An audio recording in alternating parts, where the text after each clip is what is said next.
Halo semua, kembali lagi di channel Cara Fajar. Di video kali ini aku bakal ngebagiin tips dan trik VS Code untuk pemula. Nah, tips dan trik VS Code yang mau aku bagiin di video kali ini berkaitan dengan Laravel. Karena pas banget aku bikin video tips dan trik ini di sela-sela aku lagi bikin playlist Laravel. Nah, maka dari itu aku bakal bikin tips dan triknya supaya kalian yang nonton video playlist aku tentang Laravel itu ngoding Laravelnya menjadi lebih mudah dan cepat menggunakan tips dan trik VS Code ini. Oke, nggak usah berlama-lama, kita mulai tips dan triknya sekarang.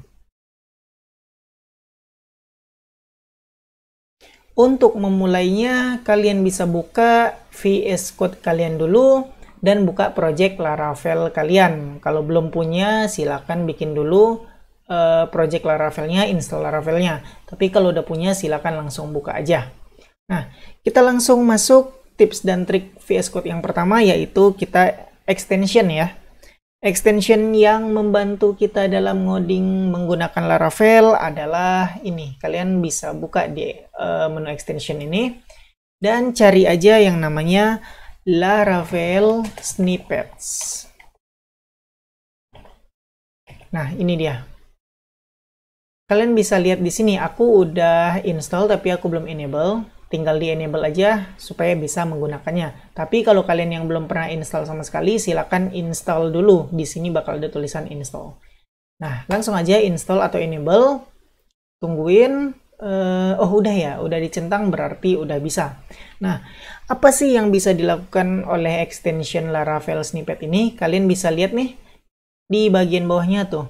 Snippet bisa snippet prefixnya apa aja yang di-support, out, broadcast, cache, dan lain-lain bisa kalian lihat. Nah, kita coba ya apa yang bisa kita gunakan di sini nih. Kalian bisa lihat contohnya root bisa langsung bikin. Oke, aku bakal samain.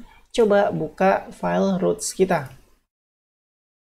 Nah, di sini misalnya kalau kalian mau bikin root, kalian gak usah capek-capek ketik dari pertama. Kalian bisa ketik aja yang namanya root. Nah, kalian bakal disediain semua prefix root hasilnya dari prefix yang kalian ketik ini. Tuh ada banyak banget, ada root controller, get name, bla bla bla bla bla bla. Nah, kalian bisa pilih aja sesuai yang kalian butuhkan. Ada banyak banget. Coba kita pakai root post ya ketika kita mau menambahkan data baru. Bakal jadinya root post ini URL-nya kemana, terus nama controllernya apa, dan functionnya apa. Terus ini name root aku belum ngebahas. Tapi sayang sekali teman-teman, untuk roots-nya di sini masih versi 9 ke bawah. Lihat formatnya beda banget. Yang ini format Laravel 9 ini format roots untuk Laravel 9, sedangkan ini yang di bawah 9. Nah, jadi kayaknya untuk Laravel Snippets ini roots kurang terpakai karena formatnya berbeda. Oke, selain roots bisa apa lagi sih snippets ini? Kita lihat. Nggak usah berkecil hati karena roots nggak bisa ya, formatnya beda ya. Tapi kalau misalnya mau roots yang closure sih bisa, lihat ya. Tuh. Kita bisa bikin kayak gini. Masih satu format kan, masih sama formatnya antara ini dan ini. Tapi sayangnya untuk roots yang controller nggak sama formatnya. Oke, balik lagi, nggak usah berkecil hati. Kita lihat apa yang bisa dilakukan sama extension Laravel Snippet ini. Ternyata ada banyak banget yang bisa digunakan. Contohnya ini kalian bisa lihat. Ada DB, ada Eloquent, ada bla bla bla, ada bla bla bla. Kita coba contohnya, yaitu buka controller aja. Aku buka controller student controller. Nah, misalnya aku mau pakai ini kan Eloquent ya. Aku mau pakai query builder. Aku tinggal ketik aja DB. Nah, DB aku mau ngapain? Kalau aku mau menambahkan data baru, ini ada DB insert. enter aja, kita bakal dibikinin db insert into bla bla bla bla bla bla. Nah, kayak begitu. Jadi intinya kayak auto complete gitu. Nah, kalian bisa ngapain aja di sini. Semua yang ada di list ini bisa kalian gunakan. Oke, silakan mencoba sendiri untuk extension ini. Extension selanjutnya di dalam video tips dan trik yang mau aku share kali ini adalah namanya, kita cari dulu, ketik namanya PHP FMT. Nah, ini aku udah install juga, tinggal di enable aja. Kalian bisa lihat PHP FMT PHP Formatter. Ya, benar. Ini sebenarnya bukan untuk extension Laravel, tapi lebih umum ke extension PHP. Karena Laravel masih PHP, jadi kita bisa menggunakan ini juga. Nah, kegunaannya apa? Ini bisa auto format. Kita bisa merapikan codingan kita. Ini ada banyak nih, kalian bisa baca sendiri ya, panjang banget kalau aku liatin. Jadi kita langsung aja ke prakteknya, coba enable atau install. Udah selesai, aku bakal buka yang panjang apa ya? Yang aku udah ngetik panjang, Seeder kalau nggak salah. Buka di database Seeder dan lihat database Seeder, bukan. Ini kelas Seeder, ada lumayan banyak. Kita coba berantakin ini ya, berantakin. Ini juga diberantakin, pokoknya kita berantakin semuanya.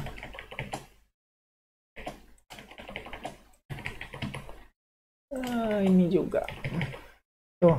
Sekarang kita coba rapiin. Untuk rapiinnya gimana? Kalian bisa klik kanan aja. Kalau kalian udah install PHP FMT, kalian bisa lihat di sini ada format dokumen atau apa namanya? Shortcut atau shortcutnya adalah Shift Alt F. Dia bakal ngerapiin. Nah, tapi kan formatter kita ada banyak yang bisa diinstal. Kalau kalian nggak yakin yang lagi dipakai formatter mana, PHP FMT atau bukan, silakan pilih format dokumen wave. Nah, kalian bakal dikasih pilihan, kalian mau nge-format dokumen ini menggunakan yang mana? Default atau yang PHP FMT. Karena kita tadi lagi ngomongin yang PHP FMT, silakan pilih yang PHP FMT ini. Klik. Tuh. Ini kita benar-benar dirapiin kan, yang tadinya udah berantakan, sekarang dirapiin lagi sama si PHP FMT itu. Nah, ini bagus banget buat, apa ya, buat kalian yang misalnya berantakan, tapi nggak ada waktu buat ngerapiin, silakan menggunakan PHP FMT. Tapi sayangnya ada beberapa yang nggak dirapiin dia. Lihat nih, yang array of data ini ternyata nggak dirapiin dia. Kayak gitu. Jadi kelemahannya nggak semua yang bisa dirapiin, ada hal-hal tertentu yang nggak bisa dirapiin, ya kita rapiin aja sendiri kayak begitu.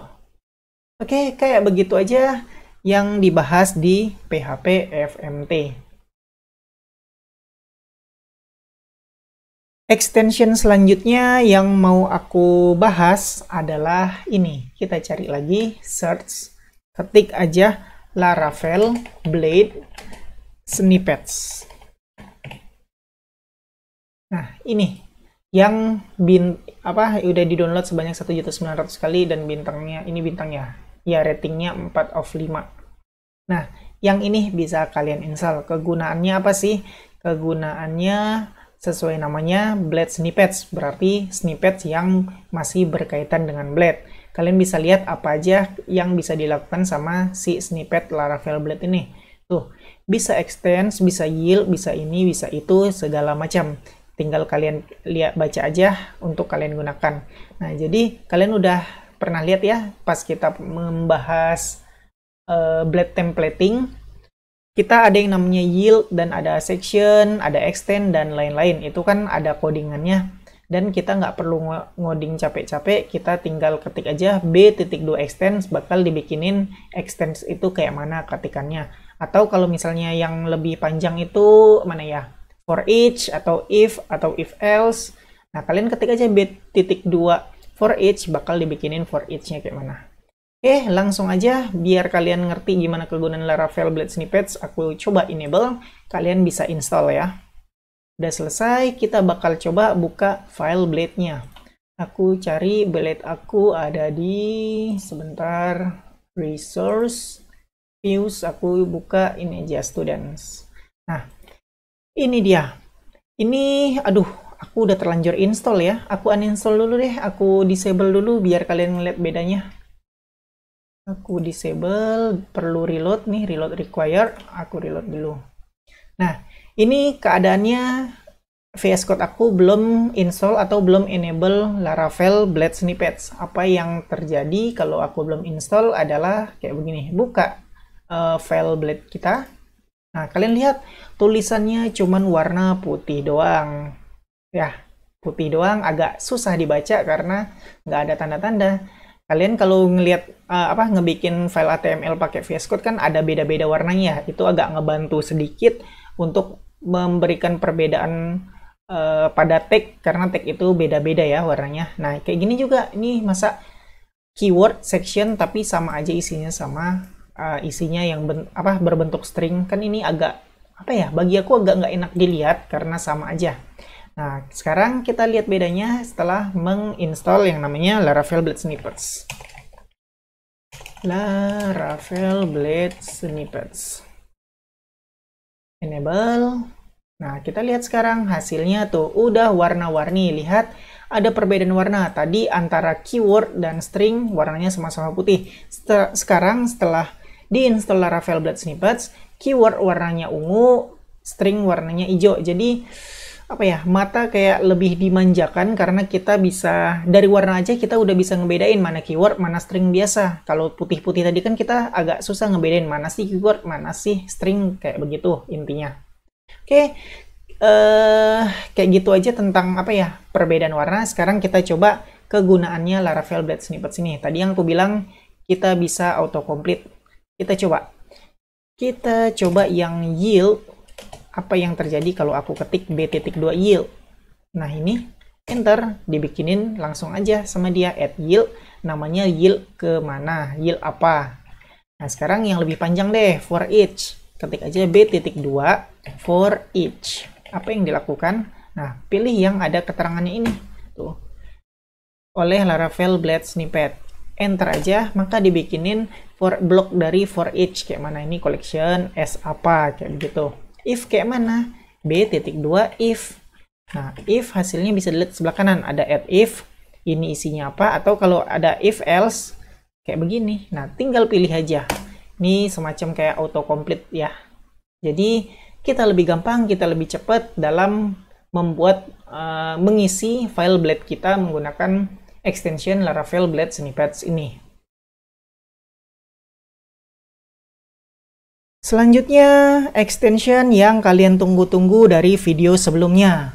Yang mana di video sebelumnya kita harus repot-repot ketika kita menggunakan skema, kita harus ngetik use bla bla bla skema, belum lagi kita harus nyari tahu path-nya di mana kan. Ketika kita pakai Classroom, kita harus use Classroom, kita juga harus tahu path-nya Classroom di mana. Nah, ini yang aku bilang extension yang kalian tunggu-tunggu dan wajib kalian install di VS Code kalian, sehingga nantinya bakal lebih mudah. Oke, langsung aja aku kasih tahu nama extensionnya adalah namespace resolver. Nah, langsung aja ya kalian install. Ada dua sekarang ya. Oh, ada juga yang 6000. Oke, yang paling banyak di download aja nih 725.000 dan bintangnya 5 nih. Full 5 maksimal bintangnya. Oke, langsung aja kalian install atau kalian enable. Kalau udah selesai, kita bakal coba otak-atik file class seeder ini. Kan tadi kalau aku giniin ya, php artisan, cls. Nah, kalau aku php artisan db seed min class sama dengan class seeder. Yang terjadi adalah database seeding complete successfully. Karena ya emang kita nggak ada error. Sekarang aku bakal bikin error dengan menghapus use-nya. Yang pertama kita bakal ngapus use schema. Terus yang kedua kita bakal ngapus classroom. Terus yang ketiga kita bakal ngapus carbon. Nah, save dan kita jalankan lagi seedernya. Tanda panah aja, enter.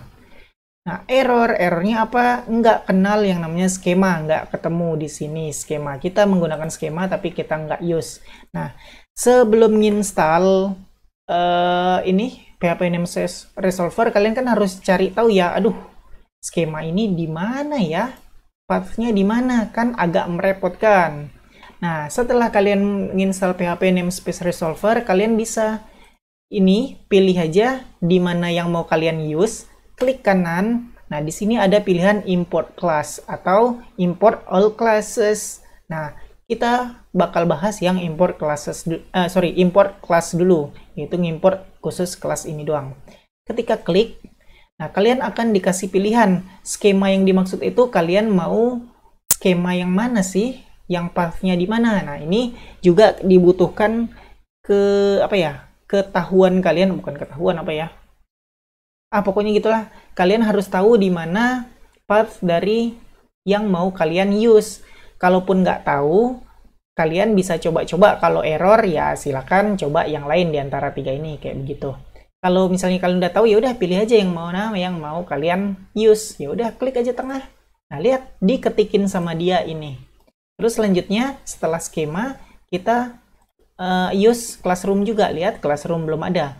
Lagi-lagi klik kanan, import class, langsung dibikinin classroom. Kenapa kita nggak milih? Karena classroom di project kita ini cuman ada satu, yaitu ada di app models. Karena ada cuman satu, kita nggak usah milih. Langsung di si VS Code ini tahu, oh di mana sih letaknya si classroom, kayak begitu. Sedangkan kalau lebih dari satu filenya, ya kita disuruh milih gitu. Selanjutnya apa lagi? Selanjutnya karbon, ya udah sama, klik kanan, import class. Nah, ini juga lebih dari satu karbon, pilih yang mana. Kalau kalian tahu, ya udah tinggal pilih aja karbon. Udah selesai. Kita coba save, kita jalanin. Seharusnya udah nggak error karena kita udah use semua. Yep, udah nggak error, ternyata udah semuanya. Oke, yang tadi import class, sekarang kita coba yang import classes. Untuk import classes, aku hapus aja semuanya yang udah kita use tadi. Oops, sorry. Skema, bukan seeder. Save. Nah, untuk import classes, yaitu ngimport kelasnya lebih dari satu. Semuanya, kayak begitu. Jadi, kalian pilih aja salah satu yang mau kalian import. Klik kanan, pilih yang import all classes. Klik. Nah, VS Code bakal nge-import satu persatu semuanya sampai selesai. Tapi sama kayak tadi, kalau lebih dari satu kita harus milih. Lihat di sini use-nya masih seeder doang. Sekarang kita disuruh milih yang skema. Pilih yang kalian tahu di mana. Kan kita tahu yang tengah ya. Jadi pilih yang tengah. Lihat skema langsung ditambah dia. Otomatis classroom diisi langsung ditambah dia juga. Kita nggak perlu milih karena yang kayak tadi yang aku bilang, classroom cuma ada satu di project ini. Nah, karena kita nggak milih karbon tadi, yup, karbon belum ada di use. Berarti aku back lagi. Save. Nah, ulang, klik kanan, use all classes, skema, terus pilih karbon. Udah selesai. Nah, kayak begitu gunanya namespace resolver. Ya, terjawab sudah di video sebelumnya. Inilah yang aku maksud, extension yang ngebantu banget untuk kita saat ngoding pakai Laravel.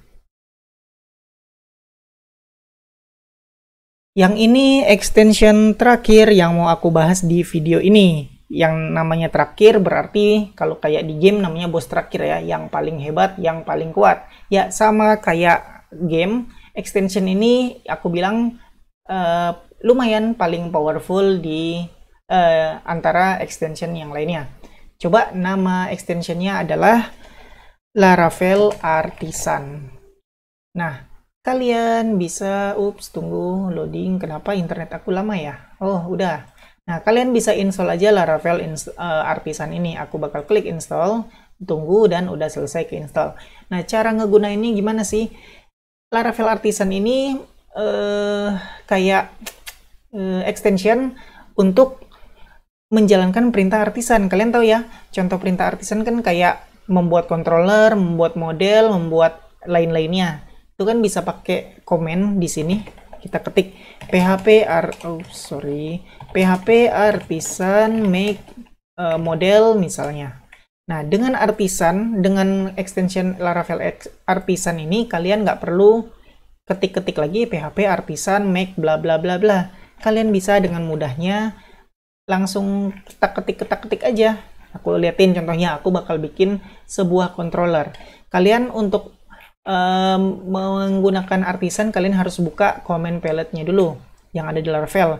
Untuk yang belum tahu cara buka command palette di Laravel, kalian bisa ketik pencet ctrl tambah shift tambah P. Jadi Ctrl Shift P. Coba ya. Aku bakal ketik Ctrl Shift P. Nah, inilah yang namanya command palette. Nah, kalian tinggal ketik mau ngebikin apa. Aku bakal bikin controller. Ya udah, make controller. Nah, ada deh artisan .2 make controller. Kalian ketik aja enter. Nah, kalian disuruh mau bikin controller name-nya aja apa. Misalnya aku mau bakal bikin school ya. Jadi aku bakal bikin school controller. Enter. Nah, kita dikasih pilihan controller kita ini mau apa, controller yang basic, yang resource, apa API. Untuk sekarang aku belum bagiin tutorial tentang API dan resource, jadi kita pilih yang basic aja. Basic itu yang kayak mana? Controller yang kita pakai sekarang. Yaudah, enter. Udah selesai. Jadi sama ya hasilnya kayak kita ngetik PHP artisan make controller. Di sini dengan menggunakan Laravel artisan, tinggal pilih aja, udah jadi juga dibikinin file controller kita. Gimana? Jadi lebih gampang kan ya? Kita coba lagi. Ctrl Shift P, aku bakal bikin make model. Ups, model ini dia. Nah, disuruh bikin mau modelnya apa? Aku bakal bikin school. Nah, ditanya ini, mau dibikin sekalian nggak migration factory sama resource controllernya? Kalau mau ya pilih yes, kalau nggak mau pilih no. Terus kalau kita pilih no, kita disuruh milih lagi, mau dibikin nggak sekalian migrationnya? Daripada capek-capek bikin lagi, ya kalian langsung aja pilih yes. Terus ditanya lagi, mau dibikinin factory nggak? Nah, aku belum ajarin, aku belum nge-share tentang factory yang ada di Laravel, jadi sebaiknya no aja dulu. Nanti mungkin bakal aku bahas, jadi no aja dulu. Terus ditanya ini, mau dibikin controller untuk model school nggak? Nah, kita kan sekarang udah ada controllernya ya, jadi bisa pilih no. Tapi aku pengen tahu sih, kalau yes, dibikinin lagi nggak controllernya? Soalnya kan controller school udah ada ya, udah aku bikin. Nah, sekarang aku mau coba, kalau pilih yes, apa yang terjadi? Dibikinin lagi apa nggak dibikinin karena udah ada? Aku bakal pilih yes. Terus ditanya lagi, controller yang mau dibikin ini sebagai resource aku apa enggak? Aku mau yang basic aja, jadi aku no. Apa yang terjadi? Kita lihat. Sebentar, aku bakal lihat-lihat. Yang pertama kita dibikinin migration. Nah, ini dia file migration yang dibikinin. Terus yang kedua kita dibikinin sebentar. Ternyata controller nggak dibikinin lagi karena sebelumnya kita udah bikin school controller, jadi Laravel artisan nggak bikinin yang udah ada. Lanjut, dibikinin models. Ini dia models yang dibikinin. Terus apa lagi? Itu aja kayaknya yang dibikinin.